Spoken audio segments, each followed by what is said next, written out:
जब आप पूजा करते हो तो आपको उबासी आती है, आंखों में आंसू आते हैं, शरीर हिलने लगता है और इस अवस्था में आपको बहुत अच्छा महसूस भी होता है। जब ये चीज़ें आपके साथ घटित होने लगती हैं तो और पूजा करने को मन करता है, देवता के प्रति और ज़्यादा श्रद्धा भाव जो है वो उत्पन्न होता है। तो उबासी जो है या आंखों में आंसू जो आते हैं वो क्यों आते हैं, उसका क्या कारण है?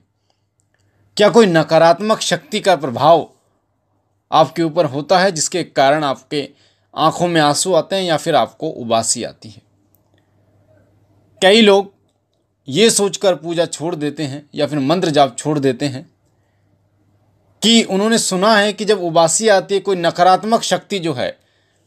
जब वो उनके ऊपर होती है या उसका जब प्रभाव होता है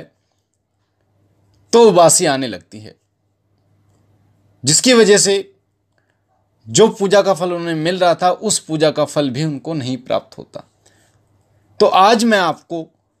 बताने जा रहा हूं कि आपको उबासी जो आती है, आंखों में आंसू जो आते हैं पूजा करते समय, वो क्यों आते हैं, उसका क्या कारण होता है। ऑडियो को पूरा सुनना ताकि आपको एक एक चीज जो है वो गहराई से समझ में आए। पहली बात आप ध्यान से सुनिए कि उबासी का आना, आंखों में आंसू आना कोई भी नकारात्मक प्रभाव नहीं होता किसी भी प्रकार से, कि कोई नकारात्मक शक्ति, कोई प्रेत बाधा, कोई भूत आपके शरीर में प्रवेश कर चुका है जिसके कारण आपको उबासी आती है। उबासी आने का जो मेन कारण होता है वो होता है, पहला कारण ये होता है कि अगर आपको देवता के प्रति आपका पूर्ण समर्पण है, भाव है, श्रद्धा है, जब देवता से यानी आप अपने इष्ट देव से जब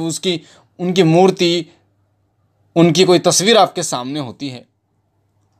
और जब एक रिश्ता आप बना लेते हैं उस देवता से, एक पिता का रिश्ता आप बना लेते हैं उस देवता से, एक भाई का रिश्ता उस देवता से बना लेते हैं, एक माँ का रिश्ता उस देवता से बना लेते हैं, तो जब एक रिश्ता आप बना लेते हैं उस देवता से, तो रिश्ता बनाने के बाद वो जो मूर्ति है, वो जो तस्वीर है, वो सजीव हो जाती है आपके मन में।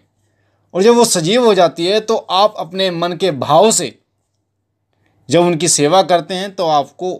उबासी आती है, आंखों में आंसू आते हैं, इतना भाव उत्पन्न हो जाता है, इतनी श्रद्धा उत्पन्न हो जाती है उस देवता के प्रति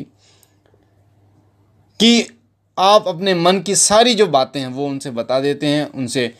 जो भी बातें हैं वो सारी बातें उन्हें बताते हैं। साथ ही बहुत सारे लोगों के साथ ऐसा भी होता है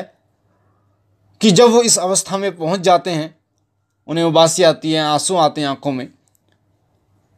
तो जब वो उन देवता के सामने अपनी पीड़ा को रखते हैं, अपनी परेशानी को रखते हैं, तो उसका हल भी उन्हें उनके दिमाग में जो है वो मिल जाता है। तो जो आपका भाव होता है, आपका श्रद्धा होती है, उस श्रद्धा के साथ ही आपके मन में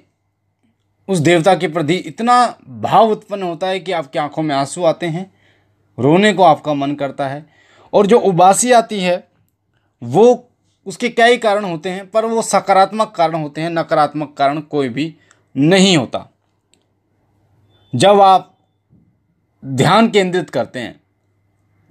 अपने आज्ञा चक्र पर आप ध्यान केंद्रित करते हैं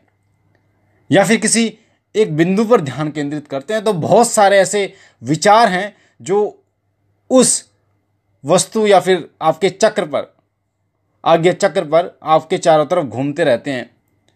और आपको अलग अलग चीज़ें दिखाई देती हैं। जो आपके विचार होते हैं, सगे संबंधी, आस पड़ोस, पुरानी बीती हुई घटनाएं जो होने वाली हैं, वो उन चीज़ों के बारे में आपको बहुत सारे विचार जो है वो दिखाई देते हैं, सुनाई देते हैं। और जब आप धीरे धीरे ध्यान लगाना शुरू करते हैं तो एक ऐसी अवस्था आती है जब आप उस बिंदु पर, अपने आगे चक्र पर पूर्ण रूप से ध्यान लगा पाते हैं। तो वो जो अवस्था आती है जब आपका ध्यान अपने आगे चक्र पर लग जाता है, तो उस समय आपको उबासियां आने लगती हैं। जब आपका ध्यान उस बिंदु पर लग जाता है, उसके बाद जब आप उसका ध्यान लगाते हैं तो आपको उबासी आती है। दूसरा कारण होता है, मैंने आपको बता दिया, जब आपका इष्ट के प्रति गहरा भाव या एक रिश्ता आप जब बना लेते हैं इष्ट के प्रति, तब आपको उबासियाँ आती हैं, आंखों में आंसू आते हैं। अगर आप चौकियों पे गए हैं, जिन लोगों पर देवता की सवारी आती है, माता काली की सवारी आती है या फिर और किसी देवता की सवारी आती है, तो आप देखना कि सवारी आने से पहले उन्हें बड़ी बड़ी उबासियाँ आती हैं, कई लोगों को आंखों में आंसू आते हैं। तो ये ऐसा क्यों होता है? क्योंकि जो हमारा मूलाधार चक्र है, जो भी शक्ति हमारे शरीर में प्रवेश करती है, सकारात्मक शक्ति जब हमारे शरीर में प्रवेश करती है, किसी देवता की शक्ति, उसकी तरंगे जब हमारे शरीर में प्रवेश करती है, तो सबसे पहले जो मूलाधार चक्र है उसको एक्टिव करते हैं, उसको जागृत करते हैं, उसको वो जागृत करते हैं पूर्ण रूप से। और मूलाधार चक्र जब है, मूलाधार चक्र उस समय इस तरीके का कार्य करता है, जैसे आपने देखा होगा कि जैसे मोटर घूमती है, दो चुंबक जब होती है, दो चुंबक के बीच में जब मोटर घूमती है, यानी जब आप बीच में एक मोटर को रखते हैं, साइड में दोनों चुंबक को रखते हैं, तो वो मोटर जो है वो घूमने लगती है। उसी प्रकार होता है कि जब आपका मूलाधार चक्र पे सकारात्मक तरंगे, उस देवता की सकारात्मक तरंगे जब पड़ती हैं, यानी आकर्षित होती हैं, तो वो मूलाधार चक्र जो है वो जागृत हो जाता है, एक्टिव हो जाता है, वो घूमने लगता है। जिसके कारण जब क्या होता है कि आपको उबासी आती हैं, जब देवता की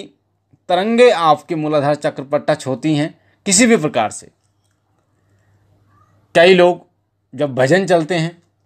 तो उन्हें उबासियाँ आने लगती हैं, बड़ी बड़ी उबासियाँ आती हैं। मंत्र जाप करते हैं तो उबासियाँ आती हैं। जिस स्थान पर उन्होंने मंत्र जाप किया है या जो स्थान